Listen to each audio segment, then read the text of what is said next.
가상화폐 시장으로 뛰어드시게 된 계기가 어떻게 되는지 궁금하거든요.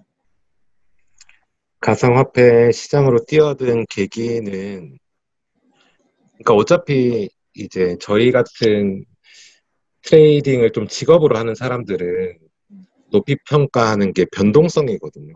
음, 가격의 변동성을 중요하게 생각하는데 그런 부분에서 가상화폐가 매력적이었다 이렇게 생각합니다. 그러면 얼마나 되셨고, 뭐 괜찮으시다면 수익률이 어느 정도 되는지도 혹시 알 수 있어요? 뭐 트레이딩을 한 지는, 뭐 가상화폐를 한 지는 이제 3년 다 돼가는 것 같고요. 그 와, 다음에 오래되셨고. 수익률은 뭐 모르겠어요.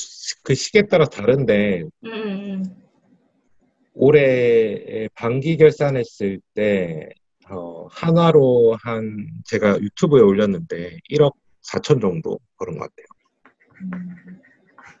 자, 지금까지 그러면 계속 그 추세를 보고 투자를 해 오셨을 텐데, 앞으로의 추세는 어떻게 전망을 하세요? 저 같은 경우는 앞으로의 추세를 잘 전망하지 않아요. 아, 앞으로의 큰 추세를 전망을 한다는 거는 오히려 더 그 현물 투자에 맞지 않나 이렇게 생각하고, 저희처럼 선물 투자나 마진 거래를 주로 하는 사람들은 어, 변동성의 메리트를 보는 거지, 뭐 앞으로 추세를 확정하고 간다는 것도 마진에서 위험하기 때문에 크게 생각은 없습니다. 네. 뭐 음. 올라가면 좋겠지만 희망사항이라고 생각해요. 네. 그리고 신규 투자자들이 요새 꽤 많은 관심을 보이고 있거든요. 어떤 이제 네. 전문가로서 조언을 주시자면, 초보자에게. 일단은 뭐 투자에서 제일 중요한 거는 저는 세 가지라고 생각하거든요. 하나는 그 심리적인 부분, 멘탈. 그러니까 내가 음, 포지션을 가지고 있을 때 내가 이 포지션에 확신을 갖고 유지할 수 있느냐에 대한 부분. 그 부분이 첫 번째, 심리적으로 좀 안정적이어야 된다. 성격이 급하거나 음, 뭔가 모험을 즐기는 사람이라면 좀 투자가 어려울 수도 있다. 이렇게 얘기를 하고 싶고요. 두 번째는 원칙.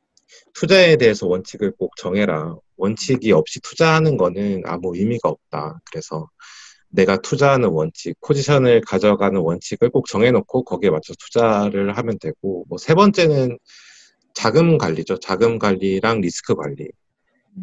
자금을 꼭 한 군데 올인을 하거나 이렇게 하지 말고 분할해서 분산 투자를 유지해라. 그 다음에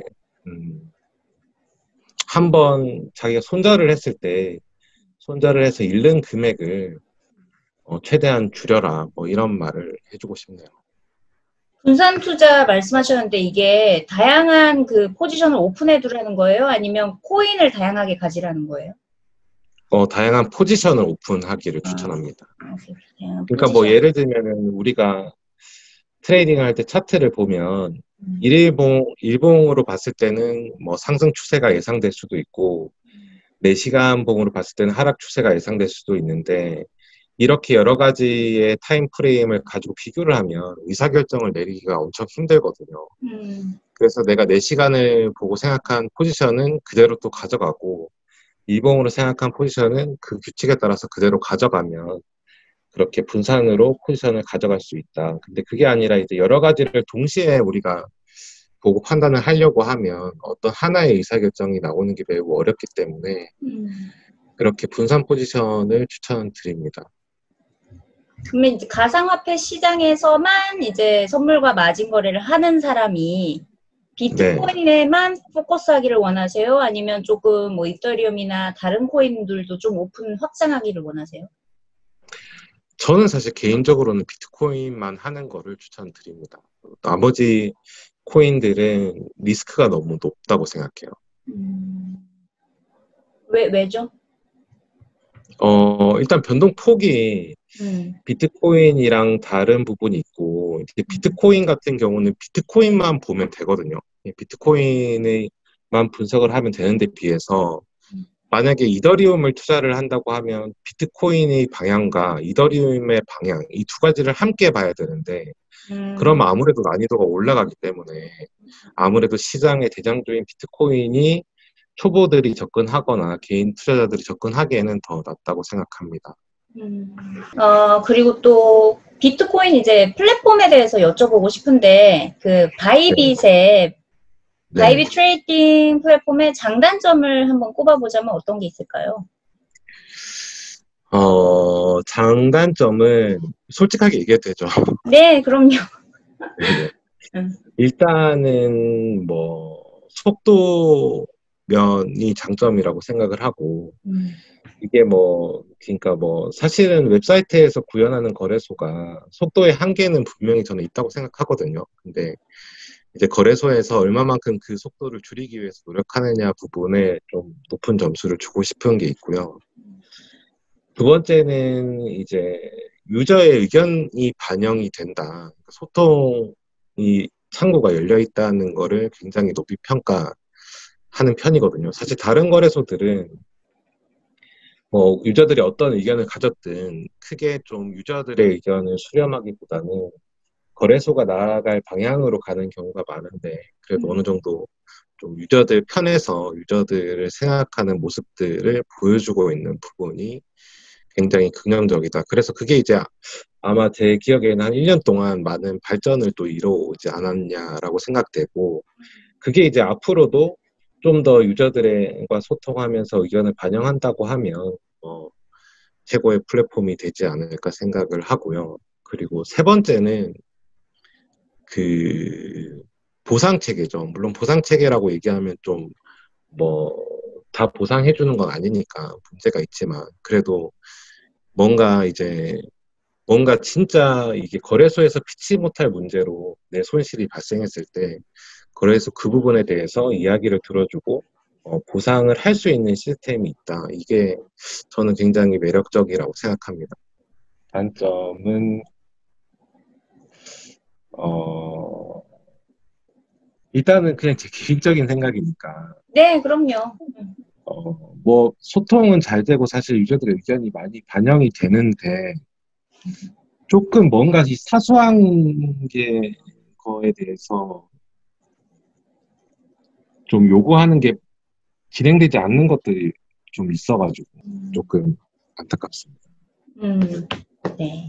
적극 반영하도록 하겠습니다.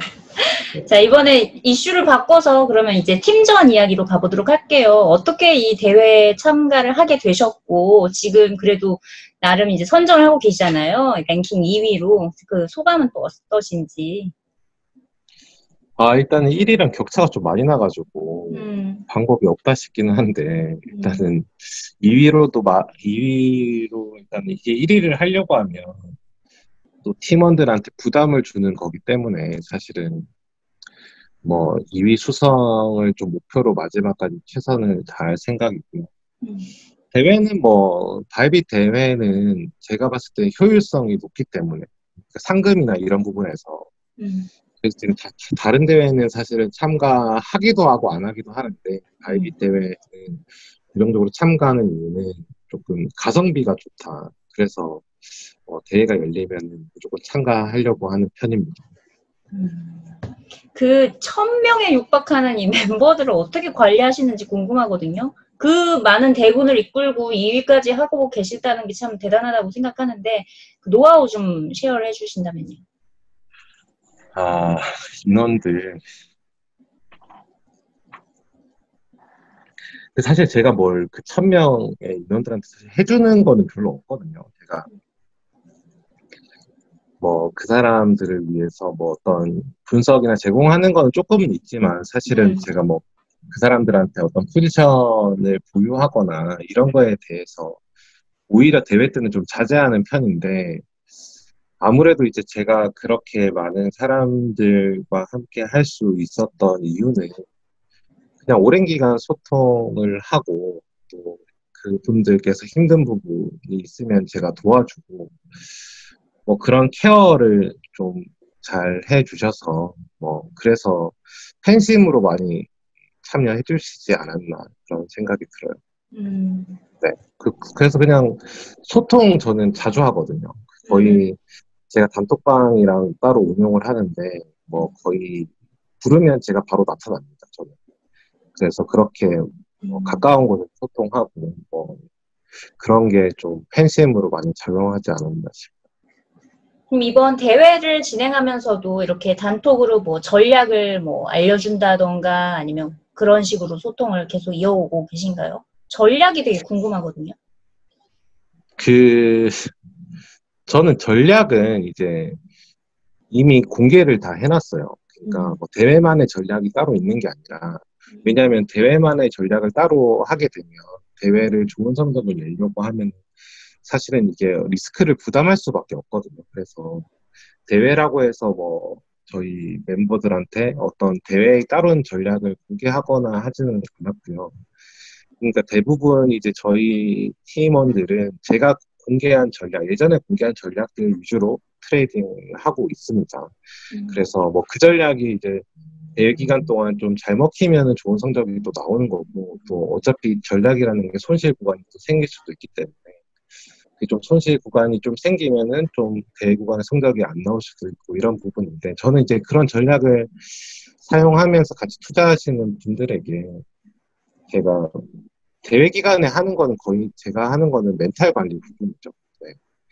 힘들 때 네, 힘내라고 하고 뭐 포지션 홀딩에서 손실이 있을 때 격려하고 뭐 이런 부분 음, 원칙을 지켜서 갈 수 있게끔 옆에서 도와주는 거지 뭐 대회라고 따로 전략을 공개하지는 않았어요. 알겠습니다. 이제 11일 남았거든요. 앞으로의 뭐 각오 같은 게 있다면?